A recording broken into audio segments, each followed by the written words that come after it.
Ce cher Charles de Habsbourg, devenu empereur à la mort de son prédécesseur, âgé alors de 86 ans, qui était d'ailleurs bien plus célèbre que lui, l'empereur François-Joseph. Mais si, vous savez bien, le mari de Sissi. Surtout que rien ne prédestinait Charles à devenir empereur d'Autriche-Hongrie. C'est vrai. Jusqu'en 1889, c'était le fils de François-Joseph, Rodolphe, qui était logiquement destiné à succéder à son père. Mais il décède le 30 janvier 1889.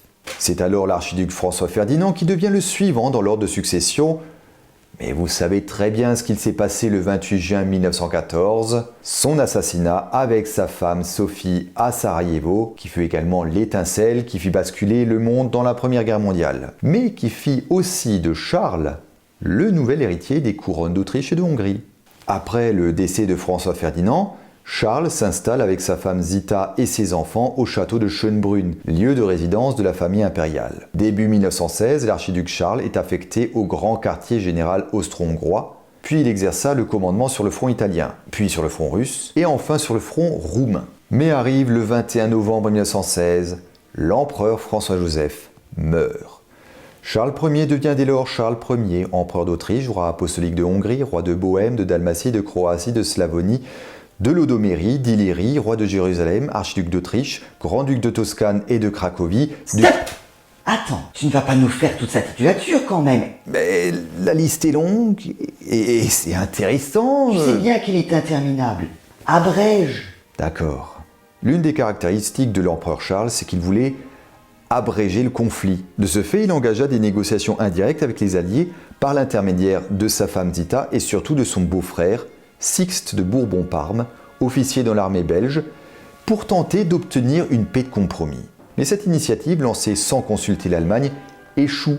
Et pire encore, cette initiative infructueuse enfonce encore plus l'Empire d'Autriche-Hongrie dans le rôle de vassal docile de l'Allemagne. En 1918, l'armée d'Autriche-Hongrie est complètement au service de l'Allemagne. La preuve en est que s'il s'y était toujours opposé, Charles Ier doit envoyer des troupes austro-hongroises sur le front de l'Ouest. Mais la situation militaire se dégrade subitement à partir de 1918. Encore une fois, on vous renvoie à la vidéo réalisée sur le sujet. L'Autriche-Hongrie tente une offensive en juin 1918 contre l'Italie. Mais la bataille du Piave est un échec. Pire encore, les Italiens contre-attaquent et percent le front le 24 octobre. En plus de ça, les armées alliées avancent dans les Balkans et commencent à menacer les contrées sud de l'Autriche-Hongrie.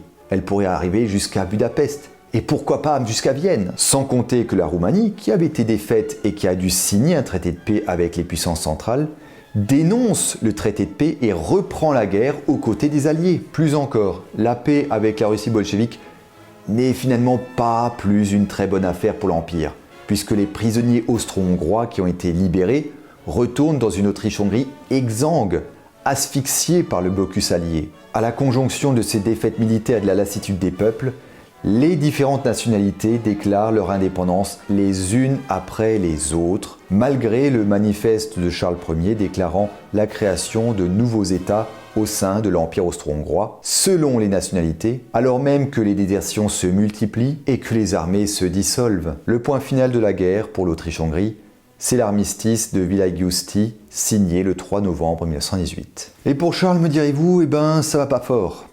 Parce qu'en Autriche allemande, les partisans de la République gagnent du terrain. Ça va même tellement loin que la garde du château de Schönbrunn déserte et que pour rapatrier les enfants du couple impérial de Hongrie vers Vienne, les voitures doivent circuler anonymement et le personnel doit être armé. Alors que l'empereur allemand Guillaume II s'enfuit aux Pays-Bas et que la République est proclamée en Allemagne le 9 novembre 1918, le Parlement des Allemands d'Autriche commence à réfléchir à unir leur État au Reich allemand. Mais dans cette perspective, l'empereur Charles Ier apparaît au Parlement comme un obstacle. Et avec raison, il s'oppose à toute union de l'Autriche avec l'Allemagne. Toujours est-il que la République autrichienne allemande est proclamée le 11 novembre 1918. Charles Ier, lui, il hésite à signer la déclaration de renonciation à l'exercice du pouvoir. Mais au final, en prenant en compte le fait qu'il ne s'agit là que d'une renonciation au pouvoir, mais pas d'une abdication, il finit par s'y résoudre. Le même jour, la famille impériale quitte le château de Schönbrunn pour le château d'Eckartsau, situé non loin de Vienne. Le 13 novembre, il signe une déclaration le faisant renoncer à toute forme de participation au pouvoir, cette fois en tant que roi de Hongrie. Mais là encore, sans formellement abdiquer. Cette absence d'abdication formelle va profondément embêter le nouveau chancelier autrichien Karl Renner, qui cherchera à obtenir une véritable déclaration d'abdication, ce qui prouve effectivement que le jeune pouvoir autrichien redoute une tentative de reprise de pouvoir par les Habsbourg. Encore une fois, avec raison. Charles Ier ne reconnaît pas le pouvoir républicain et ne renonce pas à reprendre le pouvoir. Ce qui entraînera d'ailleurs des conséquences sur l'avenir de Charles de Habsbourg en Autriche. Des rumeurs de tentatives d'assassinat de l'empereur Charles commencent alors à arriver dans les chancelleries occidentales, et surtout aux oreilles du roi d'Angleterre George V. Celui-ci, se reprochant encore la mort de la famille impériale russe, envoie un officier de liaison auprès de Charles Ier qui organise son exfiltration, d'autant plus qu'au fil des semaines, le gouvernement autrichien se fait plus insistant que jamais et le presse à abdiquer, allant jusqu'à le menacer de l'interner s'il ne s'exécute pas. Finalement, le 23 mars 1919, l'empereur choisit l'exil avec toute sa famille. C'est en train qu'il rejoint la Suisse, escorté par des soldats britanniques. Le gouvernement fédéral suisse lui accorde l'asile à condition qu'il ne fasse pas de propagande politique. Et c'est là que ça se termine? Non, non. Bien au contraire, c'est loin d'être fini. La famille impériale loge alors au château de Warteg, propriété de la mère de l'impératrice Zita, au bord du lac de Constance, avant par la suite de déménager au château de Prangin 2 mois plus tard. Mais les mauvaises nouvelles venant d'Autriche vont rapidement se succéder. Plusieurs lois privent les Habsbourg de leurs biens qui sont nationalisés, tous les droits souverains des Habsbourg en Autriche sont abolis, et les héritiers de la couronne, comme ceux qui ne reconnaissent pas la Nouvelle République, sont bannis. Quant à leurs biens acquis en privé, ils sont purement et simplement mis sous séquestre. Voilà le couple impérial, désormais sans ressources. Et pourtant, l'ex-empereur ne compte pas rester sans rien faire, et si l'Autriche lui ferme ses portes, tant pis.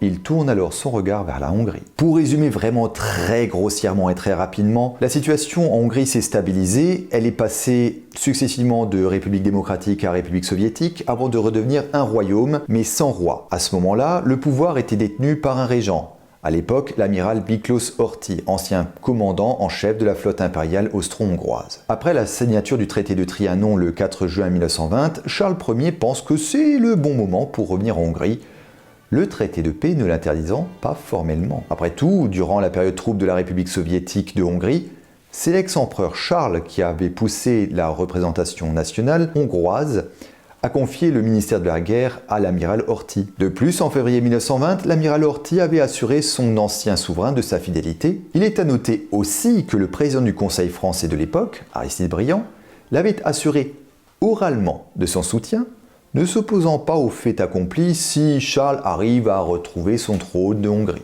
C'est alors tout naturellement que Charles Ier se rend à Budapest le 28 mars 1921, malgré les appels à la prudence de plusieurs de ses proches. Et effectivement, l'accueil fait par l'amiral Horthy est plus que mitigé. Sur place, on craignait la réaction des milieux nationalistes hongrois qui verraient plus un homme d'État magyar prendre la place vacante sur le trône. Sans compter qu'on avait peur de la réaction des Tchécoslovaques et des Yougoslaves, et encore plus de la réaction des Alliés. L'amiral Horthy louvoie et il demande au roi de temporiser. Finalement, Charles Ier doit se retirer et il retourne en Suisse sous escorte le 5 avril. Autant dire que le Conseil fédéral de Suisse n'a pas été très content de cette initiative de l'ancien empereur d'Autriche. Il ne lui accorde alors qu'un permis de séjour provisoire, les régions frontalières lui sont interdites, il doit s'abstenir de toute activité politique, avertir 48 heures en avance de toute intention de quitter le territoire helvétique et n'a plus le droit de retourner à Prangin. La famille impériale s'installe alors finalement au château de Hertenstein, dans le canton de Lucerne le 5 mai 1921. Il lui avait bien demandé de s'abstenir de toute propagande politique. Bon, après, les choses se sont calmées. Le 15 mai, les limites au séjour de la famille impériale sont levées. Mais... Charles n'a pas lâché l'affaire. Exactement. Les échos qui lui viennent alors de Hongrie lui donnent l'assurance d'une aventure qui pourrait bien se finir. Aristide Briand renouvelle sa promesse de reconnaître le roi une fois qu'il aurait retrouvé son trône de Hongrie. Même l'Italie soutient l'initiative alors que la popularité de l'amiral Horthy décline. Cette fois, il est accompagné de l'impératrice Zita et un plan est mis au point pour forcer Horthy de remettre Charles Ier sur le trône de Hongrie. Et le plan est bien plus élaboré. Pour la première fois de leur vie, le couple impérial prend l'avion, arrivant en Hongrie occidentale par la voie des airs le 21 octobre 1921. En peu de temps, le roi Charles rassemble une troupe de 4000 soldats et commence une marche vers Budapest. Et à Budapest, les troupes fidèles au roi refusent de prendre les armes. La Hongrie occidentale est de fait sous le contrôle du roi Charles IV de Hongrie. La garnison de Bisque se rallie au roi. Le convoi royal arrive à 6 km de Budapest et c'est là où il fait halte et où débutent les vrais premiers combats. L'amiral Horthy et Gyula Gombos ayant réussi à mobiliser quelques troupes. Le général Egedus, alors officiellement rallié au roi, quitte le convoi prétextant vouloir parler directement avec les troupes fidèles à Horthy. En réalité, il va directement à Budapest et se présente pour négocier un armistice. À son retour, il prétend que la ville est un véritable camp retranché et qu'il serait prudent d'accepter un cessez-le-feu en attendant les renforts. Charles, évidemment, ne se méfie pas et il accepte. Mais dès le lendemain, les troupes fidèles au gouvernement en place brisent la trêve et contre-attaquent en faisant donner l'artillerie. Sous la violence du bombardement, Charles, qui refuse de se lancer dans l'aventure d'une guerre civile, décide de rebrousser chemin. Et c'est la fin du règne des Habsbourg, sur les bords du Danube. Oui, c'est clair. En plus de ça, cette dernière tentative a particulièrement irrité les Alliés et les pays limitrophes. La conférence des ambassadeurs demande sa destitution et sa relégation dans un lieu éloigné. Le 6 novembre, le Parlement de Hongrie vote la destitution de Charles. La Suisse, elle, interdit le retour du couple impérial et expulse leurs proches, à part leurs enfants qui peuvent rester chez leur grand-mère au château de Warteg. Quant à Charles et Zita, après avoir été un temps placés en résidence surveillée à l'abbaye de Tiani, ils sont mis sous l'autorité du commandant de la flottille britannique du Danube. Ils embarquent sur un navire militaire britannique à Baia, avec lequel ils descendent le Danube. Arrivés à l'embouchure du fleuve, ils montent sur un autre navire britannique, le Cardiff, qui met le cap sur l'île portugaise de Madère, où ils arrivent le 19 novembre. Ainsi commence leur vie d'exilés désargentés, puisque, rappelons-le, tous leurs biens sont gelés ou nationalisés. À Madère, ils s'installent dans une maison mise à leur disposition par un résident de l'île, la Quinta do Monte. Restent les enfants qui sont encore en Suisse. L'impératrice obtient des autorités helvétiques de pouvoir revenir provisoirement, alors que son fils Robert, 6 ans, doit être opéré pour une crise d'appendicite. Elle embarque le 4 janvier 1922 et revient le 2 février. Mais l'ex-empereur ne profita pas longtemps du retour de sa famille. Il contracta une pneumonie le 10 mars et mourut le 1er avril 1922 à l'âge de 34 ans. Il est depuis enterré à Madère, dans la cathédrale Nossa Senhora do Monte. Et ensuite Comment ça, et ensuite? Il est mort. C'est fini, terminé. Ah oui, d'accord pour Charles, mais sa femme, l'impératrice Zita, elle est encore en vie, non? Tu sais quoi? T'as raison. Une fois Charles décédé, l'impératrice Zita, alors âgée de 28 ans et enceinte du dernier enfant qu'elle a eu avec lui, obtient pour elle et pour sa famille de quitter l'île de Madère pour s'installer en Espagne. Le roi Alphonse XIII d'Espagne met le Prado, la résidence d'été des rois d'Espagne, à la disposition de la famille impériale, et c'est entre ces murs que l'impératrice met au monde Élisabeth, son 8e enfant. Au début, Zita est un peu perdue, mais elle a bien vite compris que son rôle a changé.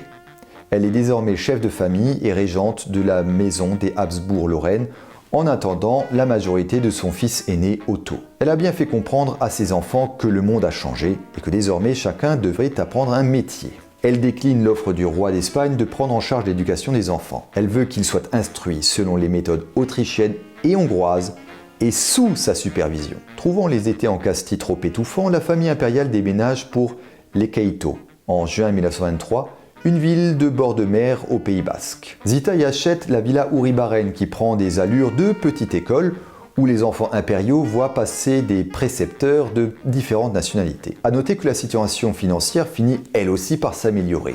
Divers biens immobiliers appartenant à l'époque directement à Charles et à Zita ayant pu être mis en location après la levée des séquestres. Pourtant, l'impératrice ne resta pas prostrée en Espagne et il lui arriva de voyager de temps en temps. En 1925, elle effectua un pèlerinage à Lourdes incognito et en 1927, elle assista au mariage de son frère Xavier au château de Lignières dans le Cher, en France. C'est cette même année qu'elle accompagna son fils Otto, alors âgé de 14 ans, au Luxembourg, où il devait passer 14 mois à l'abbaye bénédictine de Saint-Maurice et Saint-Maur de Clairvaux. En passant par Nancy, elle fit découvrir à son fils le tombeau de ses ancêtres, les ducs de Lorraine. En 1929, elle demande à Albert Ier de Belgique, son cousin par alliance, l'autorisation de s'installer en Belgique. La demande fut approuvée par le gouvernement belge, à la condition, évidemment, d'observer une stricte neutralité politique. Les Belges ont dû se souvenir de leur passage en Suisse. Évidemment.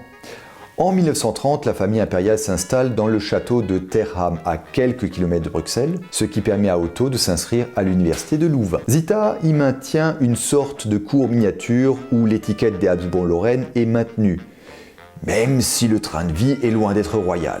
Ça va mieux, mais ils sont loin de l'ancienne face impériale autrichienne. Les enfants s'occupent de nourrir les animaux de l'étable et, s'ils sont retenus par leurs travaux, c'est Zita elle-même qui s'y colle. À noter qu'elle s'occupe même du jardinage. Le 20 novembre 1930, Otto, âgé de 18 ans, devient majeur et aussi chef de plein droit de la maison des Habsbourg-Lorraine, déchargeant sa mère de la régence qu'elle avait exercée depuis la mort de Charles Ier. La cérémonie de passage de la charge se déroula au château de Terham, sans présence de la presse, entourée d'une quarantaine d'invités, dont les professeurs d'Otto. Elle y a lu une allocution où elle déclara achever le tutorat qu'elle exerçait sur son fils, et Otto lui répondit en la remerciant pour l'amour et le dévouement dont elle avait fait preuve. Mais si le rôle officiel de Zita était terminé et qu'elle s'effaça progressivement devant son fils, son rôle au sein de la famille impériale autrichienne était loin d'être achevé. En 1931, la famille des Habsbourg-Lorraine habitait toujours en Belgique.